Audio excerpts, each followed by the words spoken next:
আসসালামু আলাইকুম ওরহমতুল্লাহি ওবারাকাতুহ। দেশে বিদেশে যেখান থেকে ভিডিওটি দেখছেন সকলকে জানাই আমার এই অফিসিয়াল ইউটিউব চ্যানেলে স্বাগতম। আজকে আপনাদের কাছে একটা বিষয় নিয়ে আলোচনা করব। অনেকে বলেন যে কিভাবে আমরা শরীর বন্দনা করব।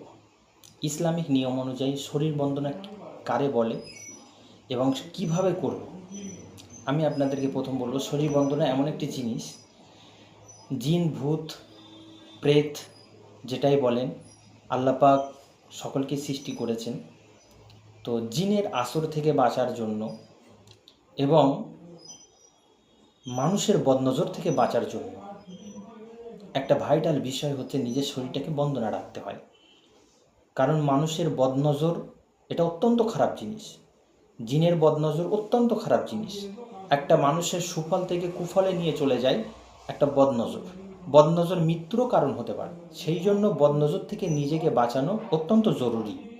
ওই জন্য কোরআন শরীফের কয়েকটি সূরা রয়েছে, যে সূরাগুলোর মাধ্যম দিয়ে আপনি নিজের শরীরটাকে বন্দনা করতে পারেন। যেমন 4 কুল বলা হয়, যেমন কুল ইয়া আইয়ুহাল কাফিরুন লা আ'বুদু মা তা'বুদুন ওয়ালা আনতুম আ'বিদুনা মা আ'বুদ ওয়ালা আনা আ'বিদুম মা আ'বাদতুম ওয়ালা আনতুম আ'বিদুনা মা আ'বুদ লাকুম দীনুকুম ওয়ালিয়া দীন। আর সূরা ইখলাস, কুল হুয়াল্লাহু আহাদ আল্লাহুস সামাদ লাম ইয়ালিদ ওয়া লাম ইউলাদ ওয়া লাম ইয়াকুল লাহু কুফুয়ান আহাদ। আর কুল আউযু বিরাব্বিল ফালাক মিন শাররি মা খালাক ওয়া মিন শাররি গাসিকিন ইযা ওয়াকাব ওয়া মিন শাররিন নাফাসাতি ফিল উকাদ ওয়া মিন শাররি হাসিদিন ইযা হাসাদ। আরেকটি সূরা নাস, কুল আউযু বিরাব্বিন নাস মালিকিন নাস ইলাহিন নাস মিন শাররিল ওয়াসওয়াসিল খান্নাস আল্লাযী ইউওয়াসবিসু ফি সুদুরিন নাস মিনাল জিন্নাতি ওয়ান নাস। এই 4 কুল পড়ার আগে আপনি প্রথমে 3 বার যে কোনো একটা ছোট্ট দরুদ শরীফ পড়ে নেবেন।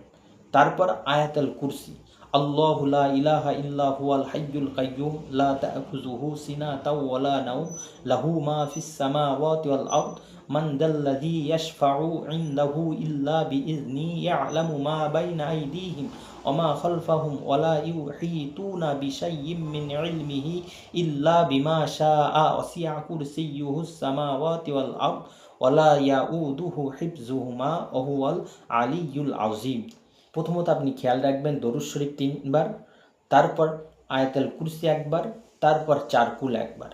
এইটা পড়ে আপনি 2 হাতে ফুঁক দেবেন। তারপর হাতটা মুখমণ্ডল সহ নিজের শরীরে একটুখানি বুলিয়ে নেবেন। দেখবেন আপনার শরীর বন্দনা হয়ে যাবে।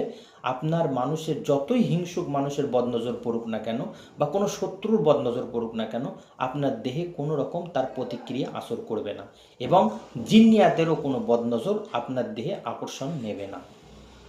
ইনশাল্লাহ আশা করি এই ভিডিওর মধ্য দিয়ে বদনজর কারে বলে এবং বদনজর থেকে বাঁচার জন্য শরীরটাকে কিভাবে বন্দনা করতে হয় একটা আইডিয়া পেলেন এবং এই আমলটা করবেন। আশা করি আমলটি বুঝতে পেরেছেন। যদি আমলটি ভালো লাগে অন্যকে শেয়ার করে দেন এবং যদি কিছু প্রশ্ন থাকে কমেন্ট করুন এবং চ্যানেলটি সাবস্ক্রাইব করে আমাদের সঙ্গে থাকুন।